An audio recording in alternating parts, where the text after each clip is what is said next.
Okay,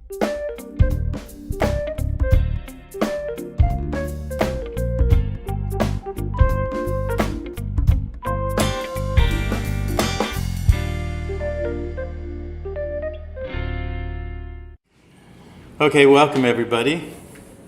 This is Gemstone University presents me, Kenneth Scott, House of Cousins. Seeing with real eyes to realize with awareness the world you are bound in and to, and how to transform it and you into the world you want to live in. So that's our theme, which essentially means we are the means of transformation. As I said yesterday in my talk, we have the power and authority if we choose to bring it back within and as ourselves. Okay?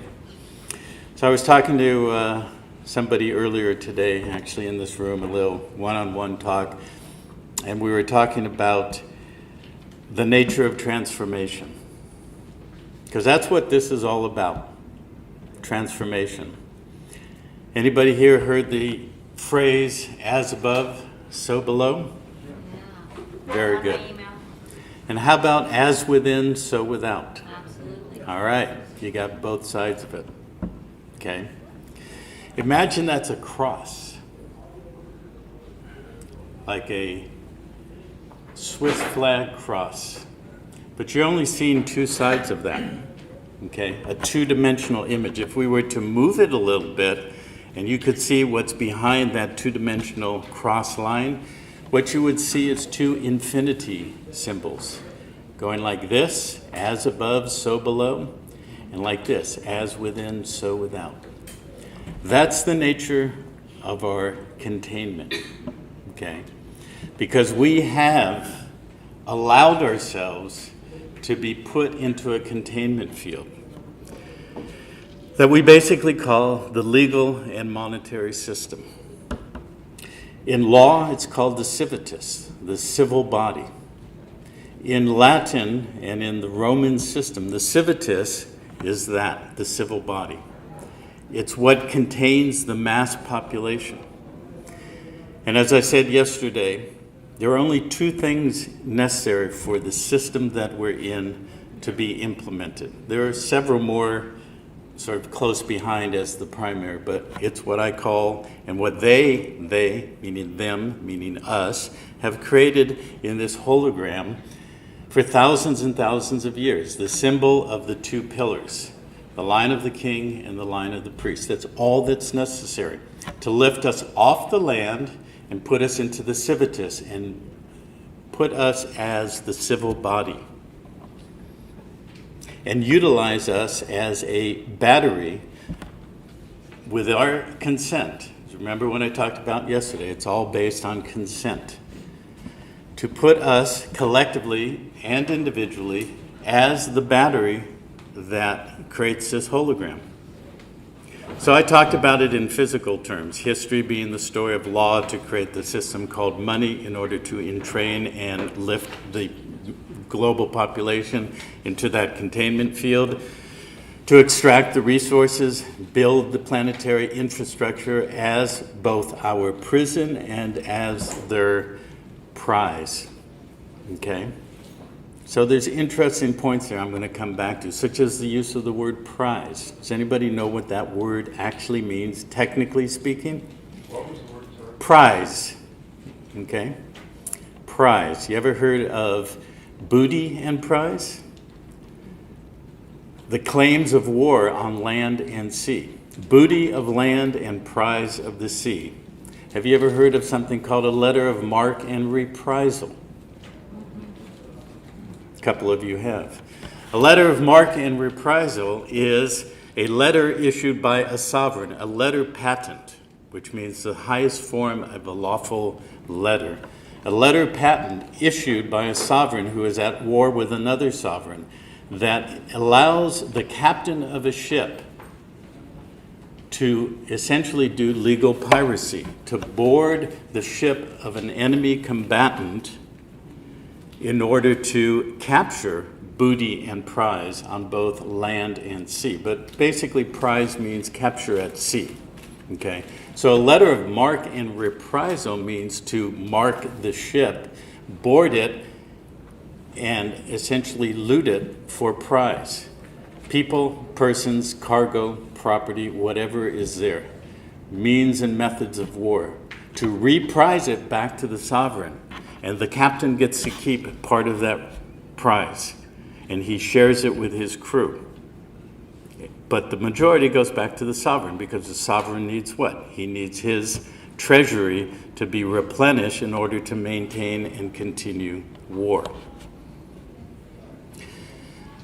So everything in law, everything in the monetary system, everything in things that I will reference here, basically in terms of the construct of the hologram, the language, the symbols, everything is part of the construct that we actually have allowed ourselves to entrain ourselves into this hologram. So when we talk about taking our power and authority back into, within, and as ourselves, we're talking about ceasing the presumption of consent, severing the contracts and the agreements by which they operate. Because they understand, for example, this morning, Amanda, in her talk, talked about free will. She talked about the levels of engagement. Okay, we are free will beings at one level. At the same time, we are completely and absolutely pre-programmed. The depth of mind control and the containment system that I'm talking about goes way deeper than any of you, and I can guarantee that any of you understand yet. Okay? But ultimately, we do have free will, because we are eternal beings with free will. So we have allowed our free will to be abrogated, or we've abrogated it ourselves. We're actually willless in this system. It's actually embodied in what's called the Lord's Prayer, which supposedly were the words of a man called Jesus, which is not true, because the Jesus in the Bible never did exist. Okay? But those words of the Lord's Prayer actually were not put in the language that we understand in the English language until 400 to 500 years ago. The word Lord did not exist thousands of years ago as we understand it. There's only one Lord on this planet. He's called the Lord Mayor of the City of London. Okay? And who is the Father? El Papa. Our Father who art in heaven, hallowed be thy name. Thy kingdom come, thy will be done. In other words, the Pope, who is in heaven, which is called the city known as Vatican City, which is heaven in their construct. His name, and only his name, is hallowed. Okay? Because he is the vicar of Christ. But Christ simply means he who is elevated above the polarity of the mass collective hallucination that we call consciousness. Okay? There's always somebody who comes late to class.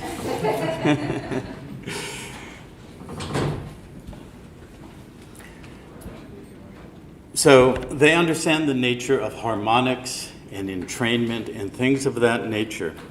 We'll get into that a little bit. So the whole system that's been structured over the last 2,000 years, built on what was structured the previous 5,000 years, built on what was structured for millions and billions of years, because we have been doing this for billions of years. We have been trapped in this hologram, billions of years. And you know what? It's always been right here. It's not out there. Okay, we'll get to that in a little bit. So, the Pope says, I am the vicar of Christ. Who is the Christ? We are. Because we are actually creation. We are one and equal with this concept of creating. But we've abrogated our capacity, our power and authority, and our will to create. So they say, he is the vicar of Christ. Meaning, we have given him all that power to be that unified being, that singularity and that unity of creation that we have always been. Okay? So we call him, or they call him, and then in this, the system of entrainment, billions, at least 1 billion to 2 billion people, in some form or another of Christianity, put it all outside of themselves and create a process of entrainment. Entrainment has something to do with sympathetic resonance. That's why when soldiers march across a bridge, they do it asymmetrically, because if they did it all in sync, they would cause the bridge, the molecular structure of the bridge, to go into sympathetic vibration, and it would blow itself apart, literally. So they, the science of all of this, understand the nature of harmonics and sympathetic vibration and entrainment to get us to agree to entrain ourselves to project this holographic reality that we think is real. So the Vicar of Christ is our projection of that, and 1 billion or more beings on this planet call him the Father. So, our Father who art in heaven, hallowed be your name. Well, how about my name? No, it's just his name, right? Thy will be done. We're projecting collectively our will outside of ourselves. So his will, or the collective will of that which is outside of ourselves, we are saying, yes, your will be done. There's a reason why I'm saying all this. You will understand by the time we get further into it as to the nature of the entrapment or the containment of the system that we want to be free of. Okay? So thy will be done, or the other way around. Thy kingdom come. Okay, thy will be done as on earth as it is in heaven. Heaven being Vatican City, earth being the rest of the globe. Okay, that's all it's about. It's called the Lord's Prayer because the Lord Mayor controls the city of London, which, as I said yesterday, is the embodiment, if you will, of the crown. Okay, I'm condensing tens, if not hundreds of hours of detail into 1 to 2 hours. Okay, so we're just touching on this, and quite frankly, I had no clue what I was actually going to say to begin this, but once I start, it just comes out. Okay, it comes out because we're sitting here as a unified field, so I'm talking to you as beings instead of to your mind, which is the system of the matrix and the control. So this is what you came here for me to say, okay? Period. Another group, I might say something different. So, as I was saying, we're good. Yesterday, there are 3 city-states that are the grounding point of our virtual reality projecting individual and collective projection into this hologram. Because this body has an overlay. People call it the chakra system. It's not what most people think it is. It's not some spiritual thing. It's actually an energy extraction device that we were put into a containment within. Everything that you think you know about all the metaphysical concepts and all the New Age and even the Old Age, the traditional stuff, whether it's in the Bible or it's in channeled material or whatever, that people have spiritualized and said is sacred is nothing more than a description of the prison that we are in. It's kind of like this. If you're in an actual prison cell and there are bars in an equidistant pattern, like that wall, actually this one behind us, okay? In fact, this is a great metaphor, this room. It's got equal, as if those were bars, these lines. So say we're in a prison, and we spent hundreds and thousands and millions and billions of years in it, and things kept being inserted as holographic inserts. And at first it was foreign, but eventually it became normal and natural. And we started putting our power outside of ourselves, and those who had inserted those holographic inserts started adding elements that continued to, create the further gap of our separation from ourselves. And we started spiritualizing it as if there was something outside of us that was a spiritual force, a God or something like that, or a savior who would come and save us. It's always something outside of ourselves, you know. The new version is the UFO brothers or the Ashtar Command or whatever, the Ascension. It's all a variation on the same thing. We've always allowed ourselves to be entrained in these projected belief systems that there's something outside of us that was going to come and save us. But the real clue is the only way out is in. Wherever we have either been told and or accepted that it is the way out is always something outside of ourselves. The system always tells us where we should go, which is the opposite of where we actually should go. So if you've been thinking that you're going to ascend or rapture or rupture or whatever your metaphor is, I'm here to tell you it ain't true, okay? We have to come into our power and our capacity in these bodies and stand within them as a microcosm of the whole microcosm, because it's always that infinity symbol, as above, so below, as within, so without. But you notice if I were to do this so you can see that infinity symbol, it's an infinite loop. It's an infinite mind fuck. Okay, we are fucking ourselves. Excuse the phrase, but that's the truth. Okay? Birth, death, birth, death, birth, death, earth, heaven, earth, heaven, earth, heaven. So we think this life is for the pits, so we want to go to heaven, and heaven's going to be great. We're going to sit up there, whatever our belief system, we're going to be vibrating with, whomever is our particular flavor, and we're going to be saved. But you know what? Heaven is nothing more than another containment system. Okay? But I have good news for you, which is that that's already been collapsed. Okay? That's why you see the matrix falling apart. So back to the prison, gradually and systematically, incrementally, we have spiritualized these things outside of ourselves. So we've turned our prison into our concept of our pathway to salvation. And now we have all these new flavors, sacred geometry, numerology, astrology, blah, blah, blah, but they're really not new. They've been around for thousands of years.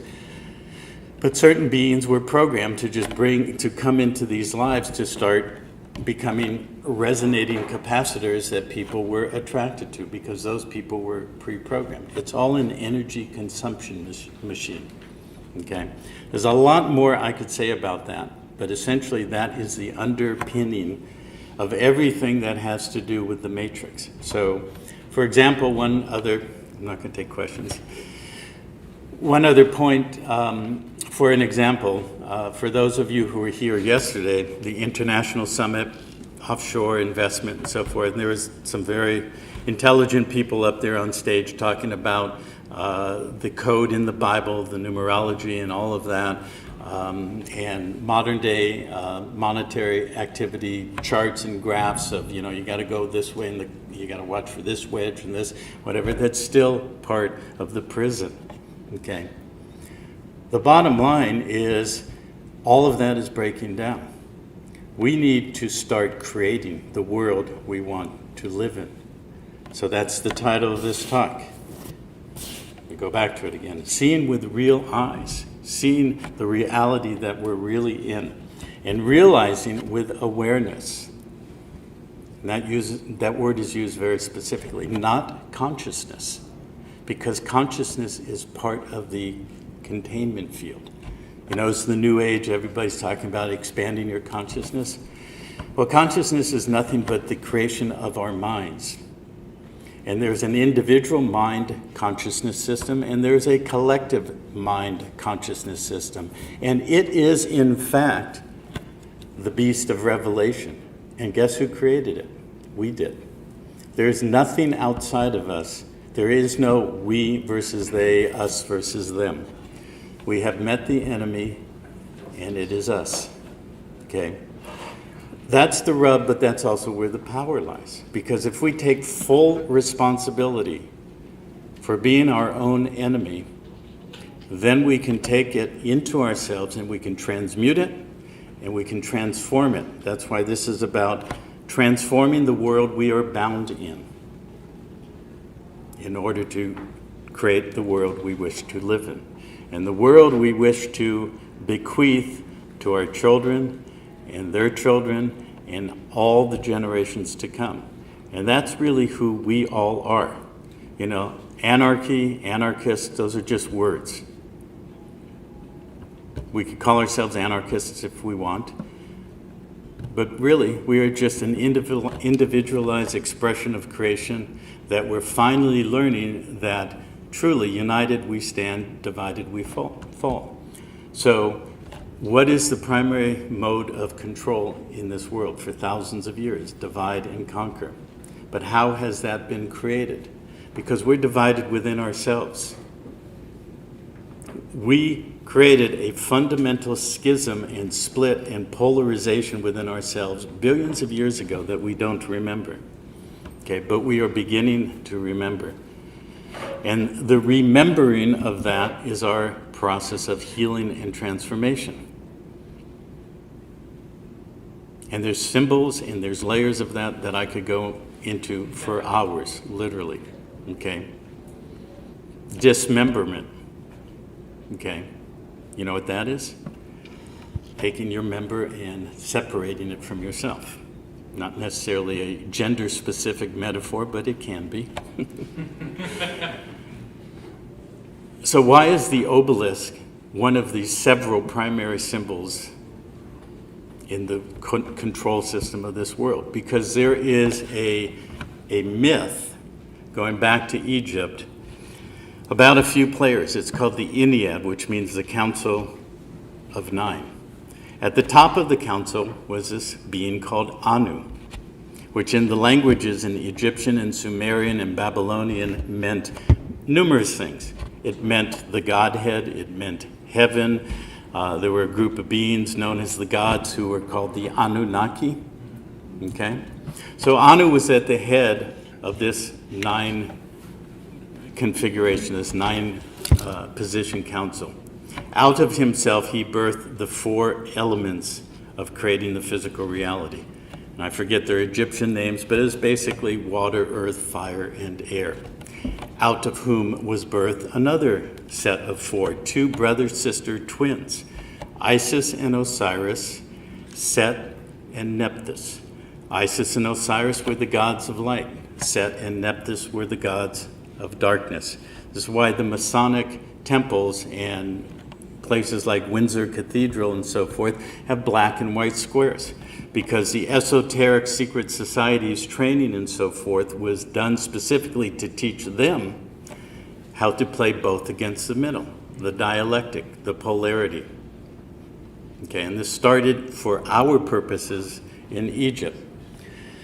So in the story, Isis and Osiris are the beings of light, and all of the Christ mythology, you know, the prodigal son, the Immaculate Conception, it's all in there and many other places leading up to 2,000 years ago.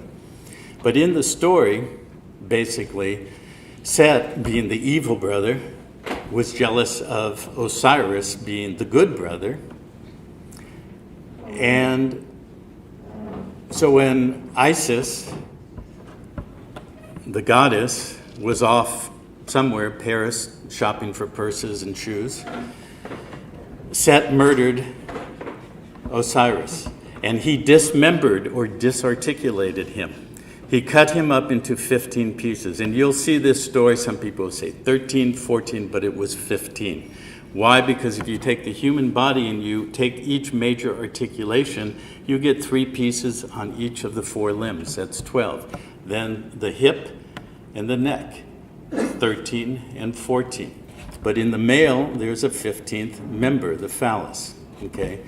He was disarticulated and dismembered. This is a metaphor.